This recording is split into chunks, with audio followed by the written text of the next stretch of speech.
Hallelujah. आज हम लोग परमेश्वर के वचन से दूसरा तिमोथी 2 अध्याय उसके पहले पद से आज हम लोग सीखेंगे। आज का हमारा विषय है परमेश्वर के अनुग्रह में बलवंत हो जा।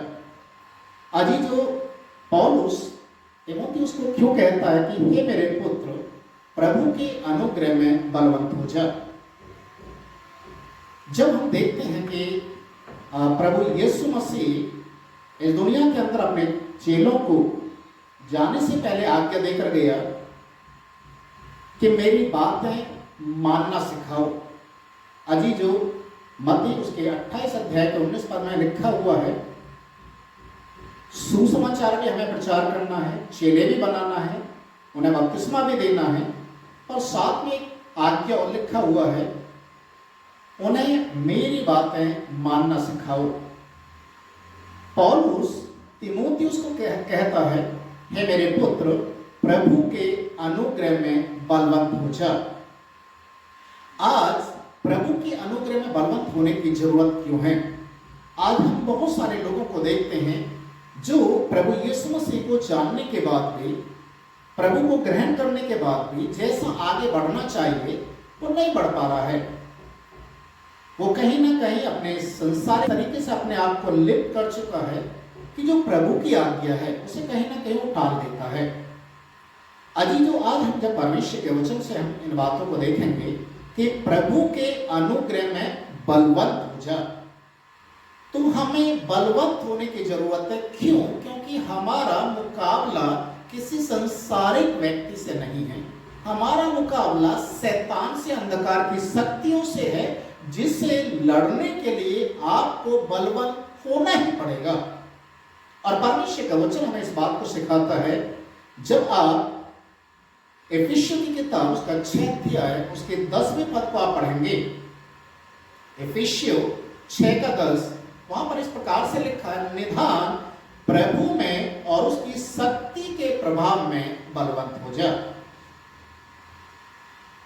निधान प्रभु की शक्ति के प्रभाव में बलवंत हो जा।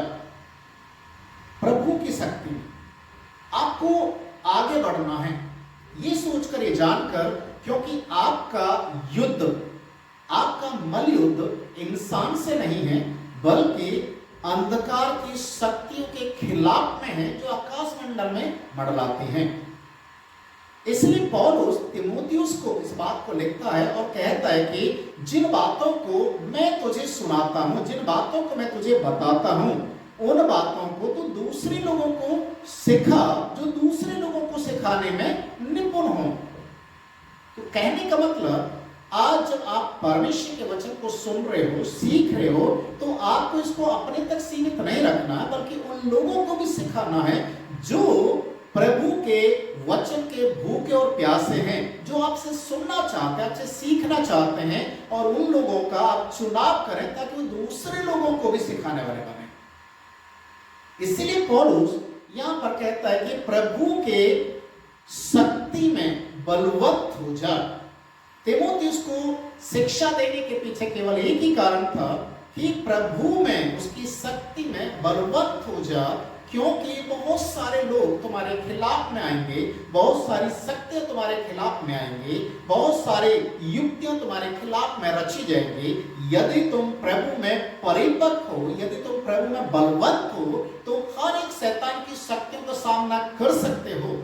यदि तुम कमजोर हो तो कहीं ना कहीं शैतान तुम्हारे ऊपर अटैक करेगा और शैतान के चंगुल में आप फंस जाएंगे, और आप प्रभु में जैसे बढ़ना चाहिए आप नहीं बढ़ पाएंगे, और आखिरकार कुछ समय के बाद आप यीशु मसीह को, उसका नाम लेना, बाइबल पढ़ना आप बंद कर देंगे, चर्च में जाना बंद कर देंगे, क्योंकि शैतान फाड़ खाने वाले सिंह के समान खोज में रहता है कि कौन सा कमजोर है।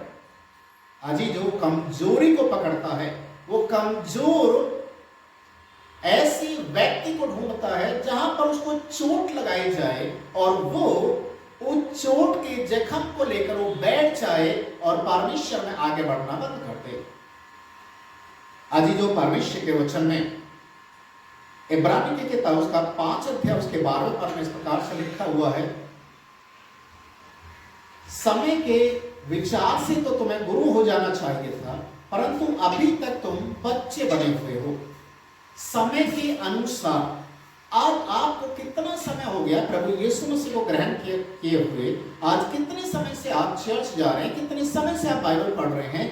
आज आपको अपने समय को देखकर इस बात को याद करना पड़ेगा कि आप क्या अभी भी बालक बने हुए हैं, क्या आज भी आप बच्चे बने हुए हैं। यदि ऐसा है तो अपनी सोच, अपने विचार को बदल दें और इस चीज को जानें, इस चीज को समझें कि परमेश्वर चाहता है कि आप बलवंत हो जाएं, आप बढ़ें। कोई भी माँ बाप अपने ऐसे बच्चे को अपने साथ रखना पसंद नहीं करेगा जो उम्र में तो बढ़ रहा है पर उसका दिमागी तौर से कमजोर है, विकलांग है। आपको मालूम है ऐसे बच्चों को किस तरीके से लोग देखते हैं। लोगों की नजर में ऐसे बच्चे जब आते तो उनके पेरेंट्स, उनके माता पिता के ऊपर उंगली लोग उठाना शुरू करते हैं। अजी जो आज हम परमेश्वर के वचन से जिन बातों को देख रहे हैं, हमें शरीर में, आत्मा में प्रभु के अनुग्रह में बढ़ते हुए जाना है। पौलुस अपने जीवन की गवाही को इस प्रकार से लिखता है, पहला कुरिन्थियों की किताब उसका 13 अध्याय उसके 11वें पद में, पहला कुरिन्थियों 13 है उसके 11 पद में, जब मैं बालक था, तो पौलुस के शब्दों को सुनिए जरा, जब मैं बालक था तो बालकों की नाई बोलता था, बालकों के समान मैं काम करता था, बालकों जैसी मेरी समझ थी, सोच थी, परंतु जब मैं सियाना हो गया तो मैंने बालकों की बातों को छोड़ दिया। अजी जो पौलुस कहता है कि जब मैं बालक था तो बालकों जैसा मन था, बालकों जैसी समझ थी, बालकों जैसा विचार था, परंतु परमेश्वर में जब मैं आ गया और मैं सियाना हो गया, मतलब समय के अनुसार मैं बढ़ा, तो मैंने बालकों की बातों को छोड़ दिया।